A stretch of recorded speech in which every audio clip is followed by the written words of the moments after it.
Hello gamers, welcome back to another video. In today's video, we're taking a look at some Borask gameplay. I personally do not own this tank. This is gameplay from my good friend Borg. He is here. Um, he recently got this tank, as in talking nonstop about how much he loves it, using it in skirmishes all the time. It's kind of I haven't played it, but I know about the tank. Apparently, I learned recently it's one of the lightest tanks in the game. I thought it was heavier than like other French light tanks, but lighter than other mediums. But no, it's one of the lightest tanks in the game. ELC even 90 level of lightness here, Manticore level, and so he is here on Corellia. He is headed to the hill. I don't know whether I have to wait and see. Is he going to push the hill, or is he just going to look for one clip into someone? The thing about the Wild, it's only had 2 shells. It's a double tap. Oh, he's pushing the hill. Oh, he's stopping. He's putting 2 full shells into the Borask. That's a pretty risky play there, but so far it seems like it's working out because everyone misses him. He could have been tracked, double tracked there, and lost all his HP. In that situation, it worked out. Oh wow, as you can see, he loads a lot of gold in this tank. Well, let me just make sure that is good. That's 190, 240. Yeah, he has a lot of gold loaded up in this tank. Yeah, it has 360 alpha damage per shot, and it's got, let's see, it's all roughly 750 damage, and the very fast interclip reload means that you're able to put in 750 roughly 750 damage into one of your opponents in the span of a few seconds, which at 2.8 is devastating. Now, there is a balancing point to this. The gun handling is really bad. The aim time is like 3 seconds. It's a huge aim time. As you can see, though, he decides, you know what, I am no longer going to play the hill, as they lost their entire team that went there. This tank has the mobility of, has the mobility of a French light tank. Its traverse speed is very, very slow, though. Very slow, and it can't turn in place either. At tier 8, that's pretty crazy. You see that in a lot of lower tier tanks. A lot of older, based on historical tanks that just didn't have that ability.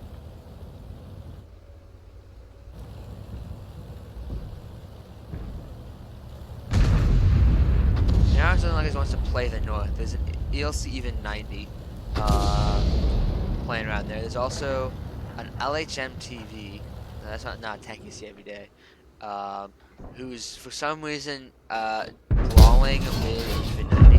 Actually, that aim, look at that aim time, look at that accuracy. That is where the Borask falls short in comparison to its probably its, what is its biggest competition? I mean, a Lorraine 40T is similar, but at the same time it's very different because you have that, you've got like way more, you don't have armor, but like you have weight, you have hit points, you have more, like, kind of explain, but like this tank will get, like, when you're trying to brawl with it, its modules will break more probably, its mod is probably less, it'll get rammed, it can't survive in a brawl as well as a Lorraine 40T. A Lorraine 40T does not have armor, it won't bounce shells, but it will still be able to, you know, it won't like lose all its modules and fall apart and die in the same way that some tanks will. Sort of like trying to brawl with get into a tight brawl with a Sheridan versus an M60. The M60 is doesn't have armor, it's not gonna bounce things, but unlike a Sheridan, you can't get rammed for huge damage very much in an M60.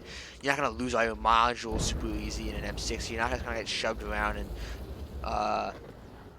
just stomped through, just shoved through the same way. This tank doesn't have that capacity. So now they're losing all their flanks. It's really not looking good. He is deciding he is going to play in this bush location in the base. He spots, I think it's probably the Scorpion spotted the WZ-120 1FT. He decides not to go for the reload and backs up so the bush is solid and puts a shell into the T-44. He's now on reload. The reload for this autoloader is on the shorter side. It's on the order of like 20 some seconds, like 25 seconds roughly, I think, maybe 21.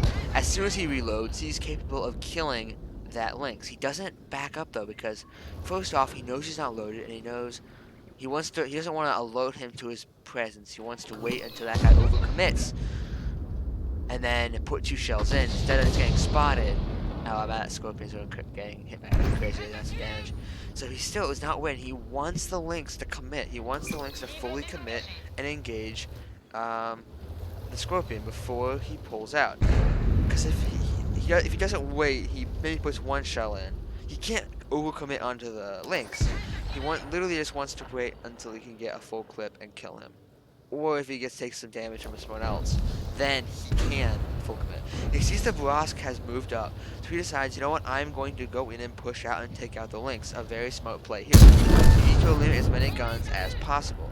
You know, I taking some damage, but the Scorpion was taken out. He decides to go for the full reload. So apparently he has like 20 seconds left because he just pinged out his reload as soon as he reloaded. So roughly like 20-21 seconds. That's really short for an autoloader. It also has almost half the clip damage that a Lorraine 40T would have. So the Lorraine 40T has a much longer reload, a much larger magazine, smaller alpha. It's much more of a. So this is interesting. Let's see. Will he low roll, or he doesn't quite have the damage to be able to kill the Borask. So now he's stuck waiting for his reload, trying not to take too much damage.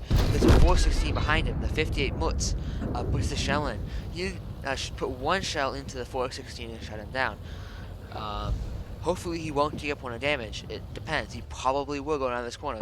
The 416 fires and puts 1 into the 58 Mutz. And now the Bulldog is a one-shot for everybody. So based on the fact that if the guy had stayed there, he might have not reloaded and tried to just go for the kill, but because he had left, he decided to go for the full reload.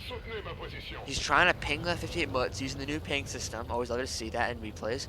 And is now going after the Bulldog. However, he is certainly going to be too late to save the artillery. The artillery's death was pretty much inevitable. He was not going to be able to put some enough damage into the guy to save him. He's decent. Oh, that was a very lucky shot right there. That was very lucky. He's now up to 3.5 thousand damage and 5 kills, but this game is far from over. The ISU-152, a very dangerous tank, a very old tank. You'll see a lot of videos of it from years and years and years ago.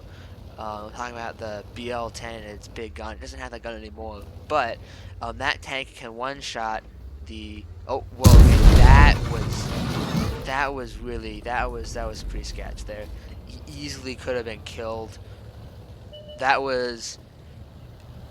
He got very lucky to be alive there. That was honestly a misplay that turned out to not cost him. Up to 6 kills though, he secured his top gun. Quite possible though that he will get a Rally Walters if he wins. There you go, his 7th kill. 1 more and he has a Rally Walters. There is not quite enough players left in the enemy team for him to get a Pools medal though. I've actually, fun fact, I've never actually gotten a Pools medal for 10 kills. I don't really care that I don't have one. I mean, the chance of you being able to get 10 kills is pretty crazy. And then I don't remember what it's called, but there's a medal that's even more than the Pools medal, which is for like, I think it's like 12 to 15, or maybe it's 13 to 15 kills. That is pretty much, if you can get that, it just shows that the friendly team did so little that they never got a kill, and that the enemy team was so bad that they didn't actually play well and let you destroy them. Why is he waiting here? I do not know what that was about. Quite possibly he was trying to secure the Walters. One last artillery left. Can he go for the 9th kill?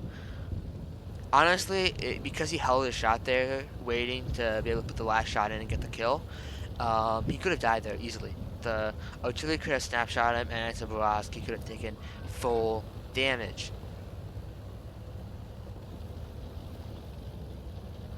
They have plenty of time left to find this artillery.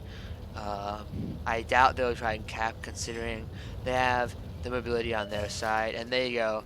The artillery is strangely running back towards them. Maybe he's like, I just want to die so that the match is over and then I can win. So that is 4,600 damage and 9 kills. That actually tied with my personal kill record. Yeah, funnily enough, he actually did very, very little spotting. He did practically no spotting for a barrage. It's a little unusual from my understanding of the barrage, but this was some highly skilled barrage gameplay. He did not manage to get the ace. He was 9 XP away from the ace, which is pretty crazy when you think about it. He probably was not spotting for himself enough to get the XP there.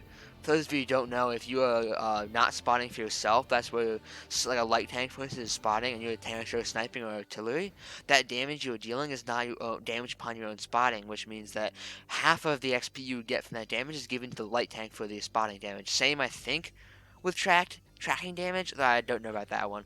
But anyway, thank you all for watching this great Boras gameplay. Please remember to like and subscribe. Have a good one. Stay safe.